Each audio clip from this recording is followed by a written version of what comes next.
Bonjour à tous les amis, c'est encore moi Procy, voilà. Enfin je suis de retour en Roumanie, là je suis à Bucarest. Après mon long séjour que j'ai eu à faire en Espagne, à Barcelone, ensuite en Italie, en tout cas un séjour que j'ai beaucoup aimé. C'était juste pour des vacances. Et là je suis en Roumanie, il fait froid, je suis au parc Erăstrău, c'est le plus grand parc de Bucarest. Vous entendez ce bruit là? On va aller voir ce qui se passe là et ensuite je vais vous dire qu'est-ce que j'ai trouvé de nouveau à Bucarest en Roumanie depuis que je suis revenu ici en fait. Donc on va discuter de tout ça aujourd'hui dans cette vidéo. Allez, c'est parti.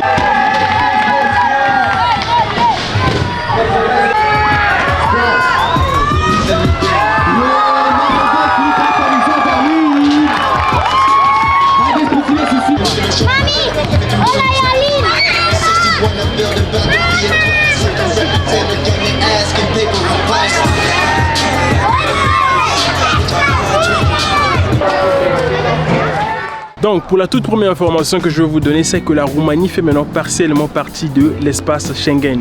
Et ça concerne seulement l'accès maritime et aérien.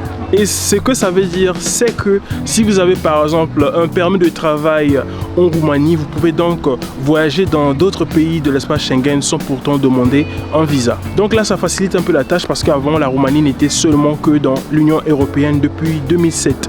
Et là maintenant, avec ce changement-là, ça aide beaucoup de gens. Mais pour ce qui concerne les étudiants, je dois quand même m'informer pour ça avant de vous donner cette information. Et vu qu'on parle des étudiants, au numéro 2, on va parler de la rentrée scolaire. Voilà, on est au mois de septembre et j'ai remarqué qu'il y a plusieurs étudiants qui sont arrivés déjà. Donc, pour tous ceux qui me posent toujours la question, quand est-ce que commence l'année universitaire en Roumanie? Et bien c'est en octobre. Là déjà c'est le mois de septembre en train de se terminer. Donc bientôt ça sera voilà, retour à l'université pour tous les étudiants. Allez, on passe au numéro 3.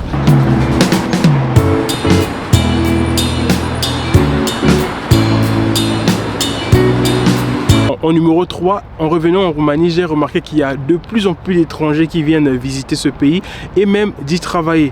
Par exemple, pour les travailleurs, j'ai eu à voir les travailleurs venant du Népal, du Bangladesh et aussi des pays d'Afrique, par exemple comme le Cameroun, le Congo, la Guinée. Ils sont beaucoup ici, surtout dans le domaine de la construction et de la livraison à domicile.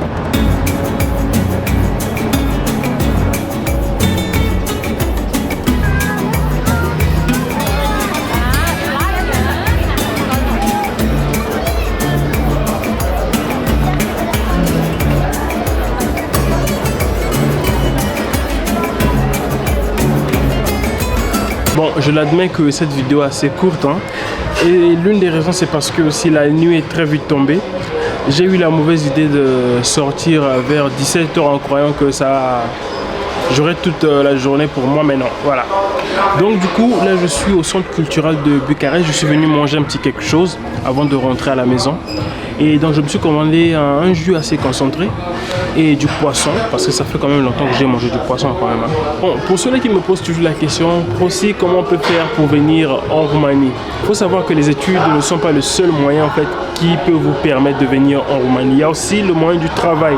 Et pour cela, il faudrait en fait être en contact avec les agences ou bien les compagnies qui recrutent des gens. Ensuite, ils vont se charger en fait de toutes les démarches qui vont vous permettre en fait de venir en Roumanie pour travailler.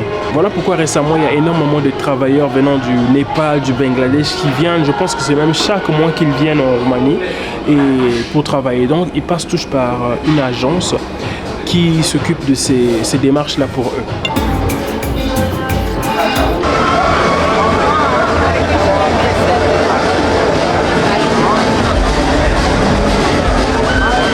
Voilà, ça c'est la nuit à Bucarest. Je retrouve une ville qui a vraiment changé. Le nombre de touristes, je n'arrive pas à vous dire combien. Et le nombre de restaurants, de clubs, de bars qui ont apparu, que je n'avais jamais vu auparavant, c'est incroyable quoi. C'est juste pour vous dire qu'on n'arrive même plus à circuler dans les rues tellement qu'il y a du monde là, c'est incroyable. Ça j'ai vu ça je pense à Milan et à Barcelone. Mais à Bucarest c'était plutôt chill avant, mais là c'est devenu terrible hein.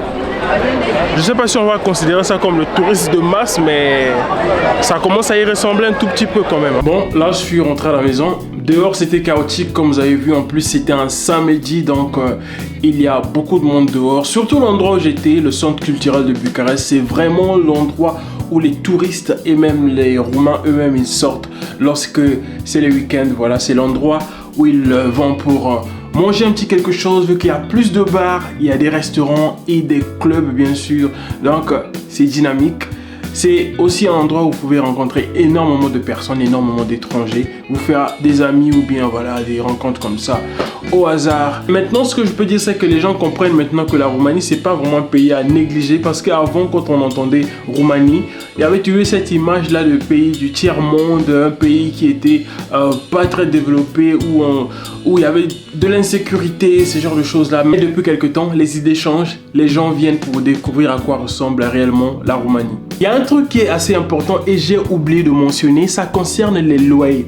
Vous vous rappelez, lors des dernières vidéos, je vous disais que les loyers en Roumanie, c'était quand même abordable. On pouvait trouver des loyers, par exemple un studio à 250 € le mois, ou bien même à 300 € déjà. C'était un appartement où on avait une chambre avec un salon. Et là, beaucoup de choses ont changé. Donc là, pour les loyers, à 300 €, avant on avait une chambre et un salon. Là, pour 300 €, vous avez un studio maintenant. Même jusqu'à 350 €, vous avez que des studios.